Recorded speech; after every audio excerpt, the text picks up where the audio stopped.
Comienza en Radio María, el Dios de cada día. Hoy nos acompaña desde la Archidiócesis de Zaragoza el Padre Ángel Arrebola.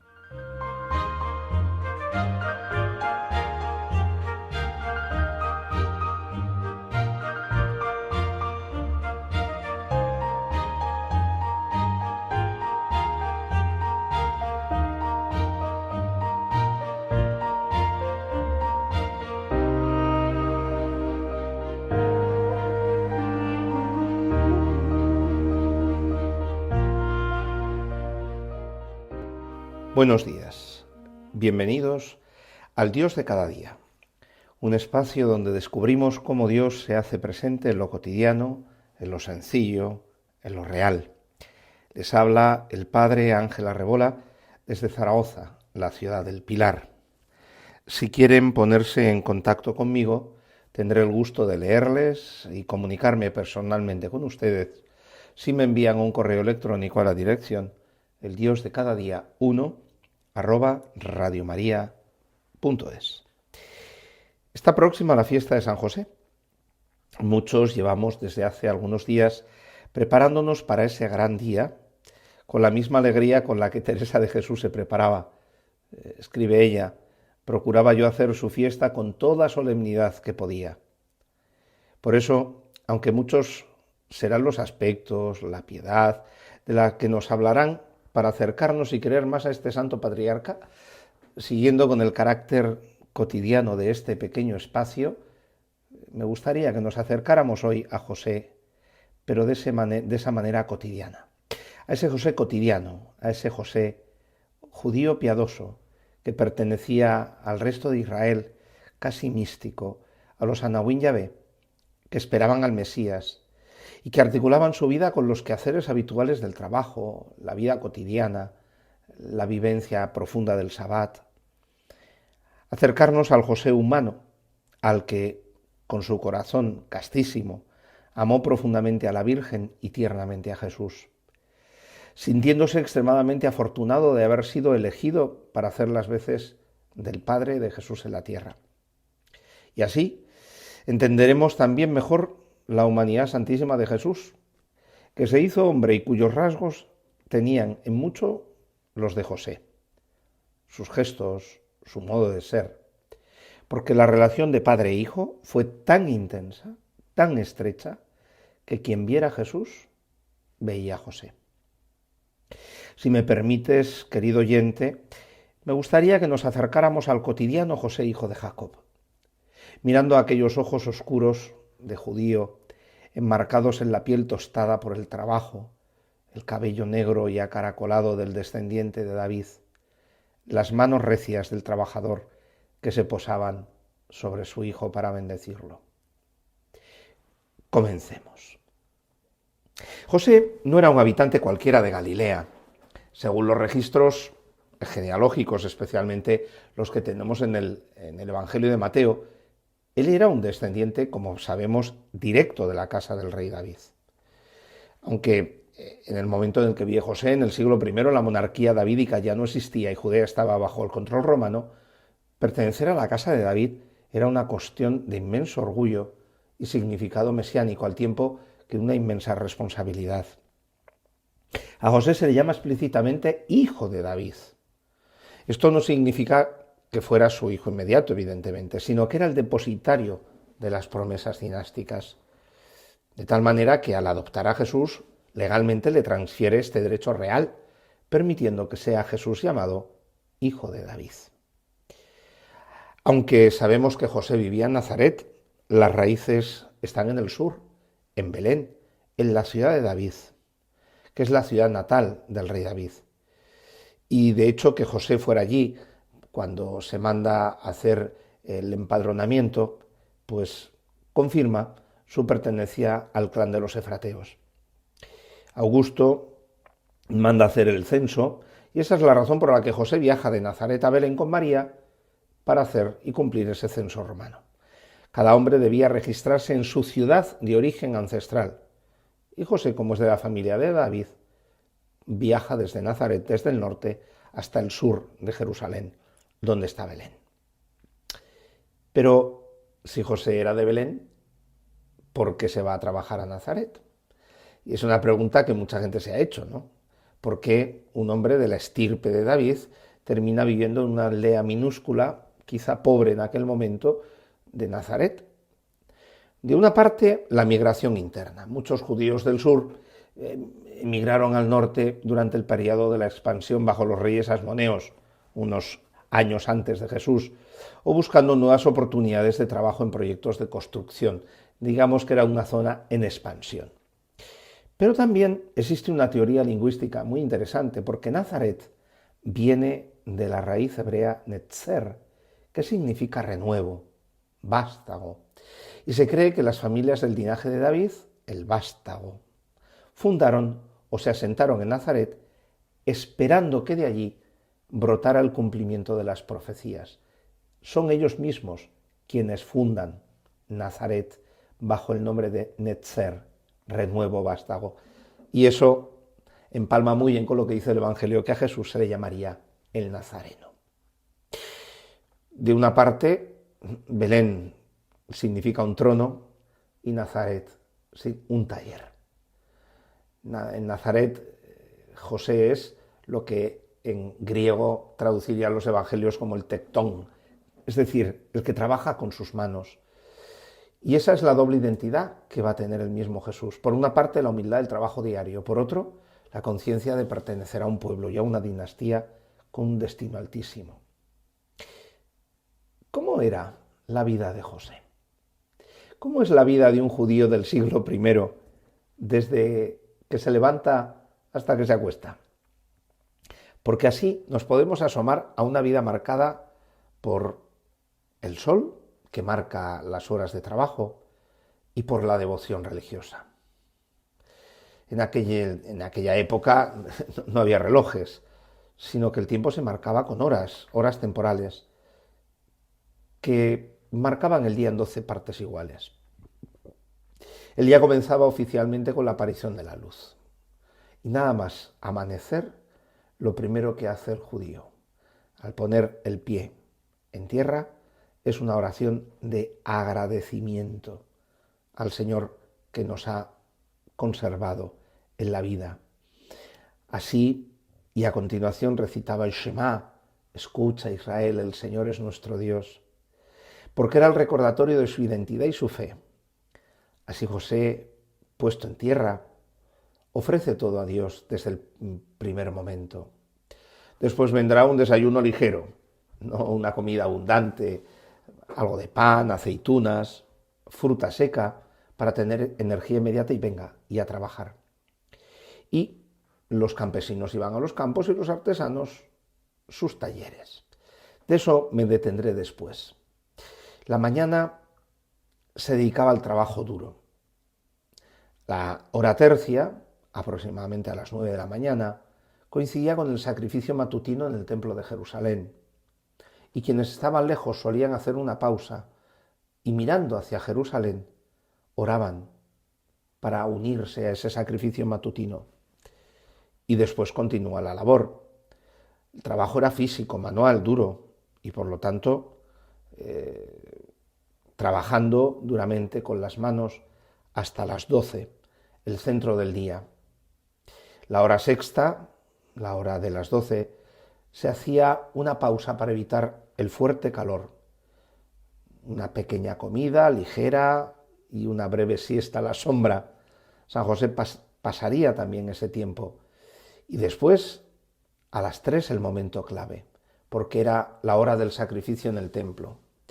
Para muchos, el momento de la oración de la tarde, también para José. José se detendría como judío piadoso, y así nos lo describe el Evangelio, para rezar a las 3 de la tarde. De ahí, al empezar a caer el sol, ya se cierran los talleres y se regresa del campo. La noche, después de que el sol se ha ido, no es para trabajar, y como el aceite de las lámparas es costoso y escaso, se hace la comida principal al finalizar la jornada. En torno a la mesa, pues legumbres, lentejas, habas, verduras, pan de cebada o trigo y ocasionalmente algo de pescado. Los grandes fiestas y el sábado, carne. Y la vida familiar, donde se compartían historias y era el momento de enseñar a los hijos la Torá. Después, cuando llega la oscuridad total, la actividad cesa.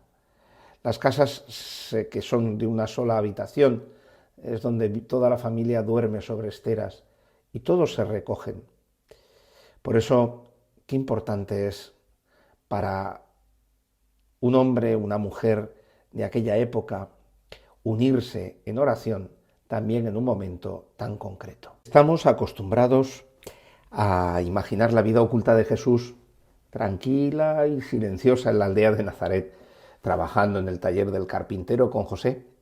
Sin embargo, los estudios históricos nos permiten ir más allá y enriquecer ese contexto de trabajo oculto donde Jesús desarrolla la infancia, la juventud, los primeros años de madurez junto a su padre San José. Y nos sitúan en Séforis. Séforis es la capital de Galilea. Está a 6 kilómetros escasos de Nazaret.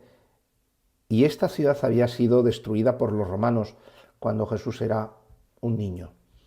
Herodes Antipas, hijo de Herodes el Grande y tetrarca de Galilea, decidió reconstruirla. Y la nueva espléndida ciudad era la joya de Galilea, tal y como la describe el historiador judío Flavio Josefo, por detrás solo de Jerusalén, como sugieren algunos investigadores. Ahora bien, es muy probable que José y Jesús trabajaran en la reconstrucción de Séforis, porque al final José es un tectón, es decir, un trabajador con sus manos, que también conoce la cantería, que conoce también las medidas. Allí, además de madera, pues seguramente piezas de cantera y otros trabajos de albañilería. El tectón sabía tallar piedra para levantar columnas y cimientos. Esto incluso tiene mucho que ver con las metáforas que Jesús después usaría para hablar de la piedra angular o el hombre que construye su casa sobre roca. Tanto es importante que las herramientas en aquella época no se heredaban de padres a hijos. José no solo le deja a su hijo los conocimientos, sino las mismas herramientas, ¿no? Aquel horario que hemos descrito un poquito más arriba, pues se complementaba porque tenían que caminar.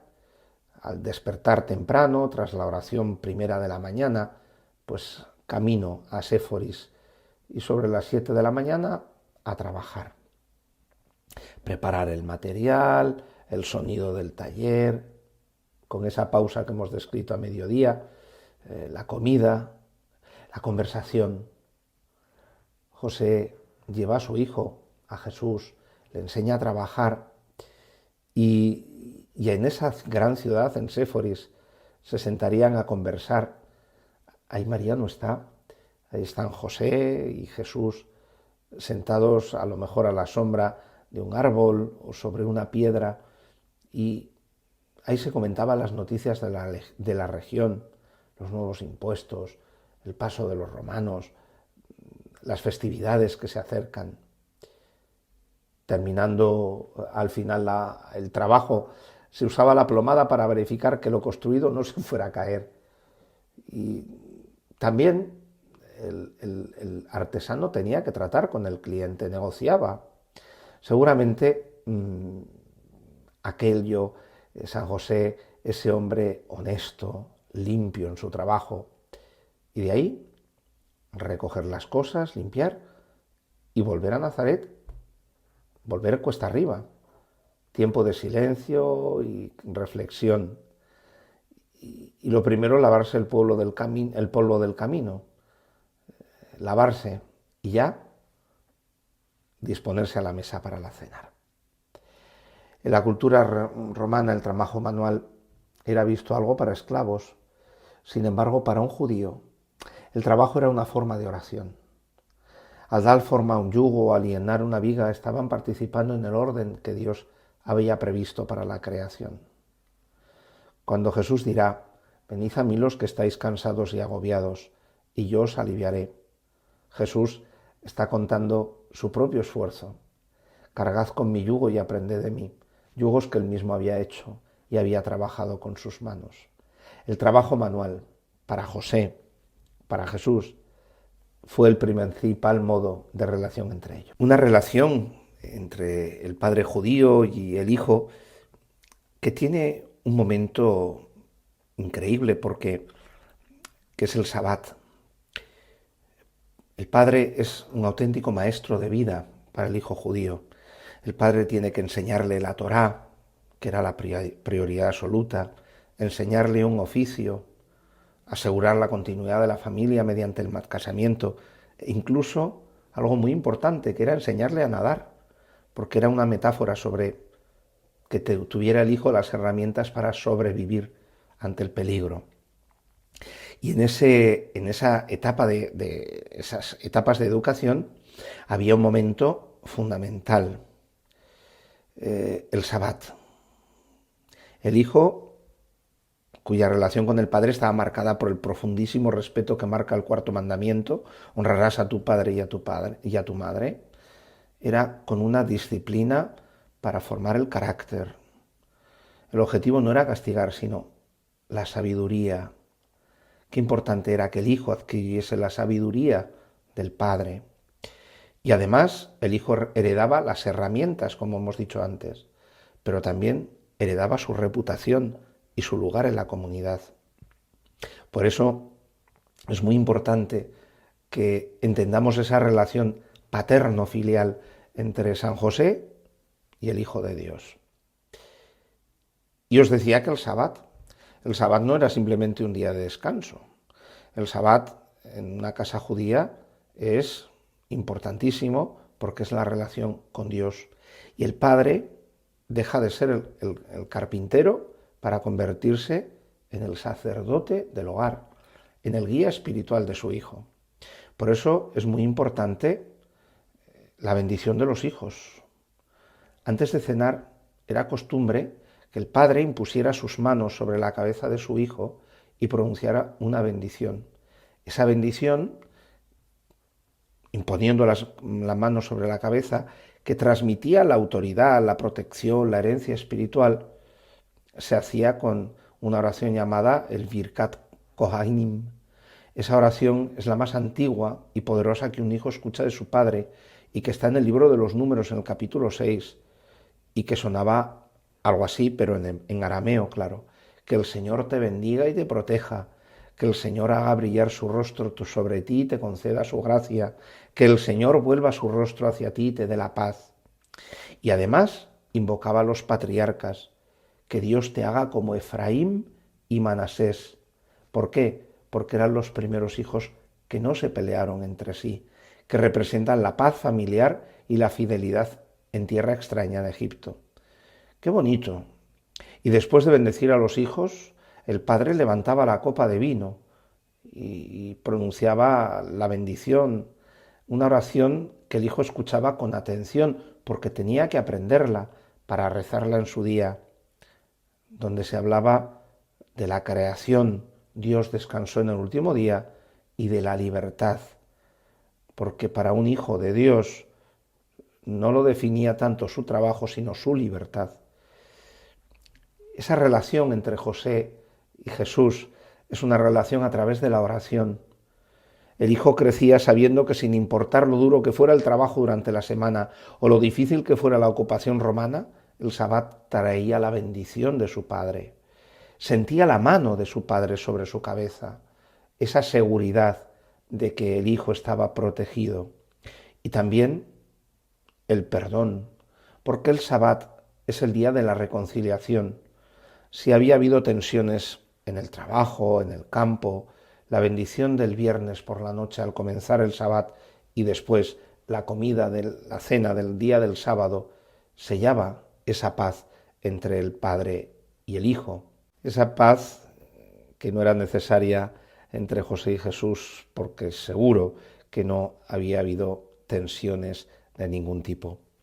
Me gustaría terminar este día con un poquito de música, una música un poco puede sonar extraña, pero es la música que seguramente cantó el mismo Jesús de la boca de José, que es la música en la que está el salmo, se contempla el salmo de la bendición que se cantaba al comienzo del Sabbat, precisamente. Es una grabación histórica de cómo se pronuncia el arameo en el tiempo de Jesús. Con ella os quiero dejar, porque así también nos retrotraemos con el sonido a aquel momento, ¿no? Así es que os dejo con esa música, queridos oyentes de Radio María. Busquemos y encontremos a Dios como José, siendo fieles a nuestro quehacer de cada día. Amemos más a José, que es nuestro Padre, también el humano, como lo fue de Jesús, y que Él también nos lleve a Jesús y María. Que la fiesta de San José lo sea por todo lo alto en vuestras casas. Felicidades a nuestros padres, al mío, Emilio, al que felicito desde aquí, y a todos los padres cristianos del mundo. Gracias por acompañarnos en el Dios de cada día. Desde Zaragoza, la ciudad del Pilar, estuvo con ustedes el Padre Ángel Arrebola. Que Dios me los bendiga.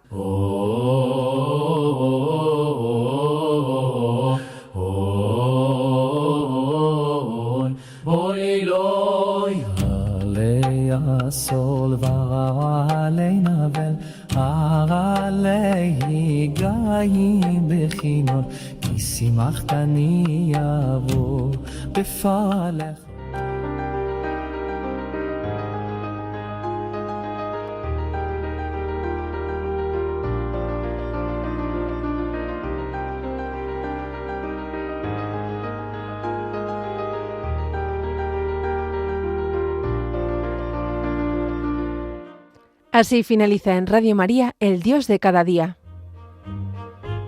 Hoy nos ha acompañado el Padre Ángel Arrebola desde la Archidiócesis de Zaragoza.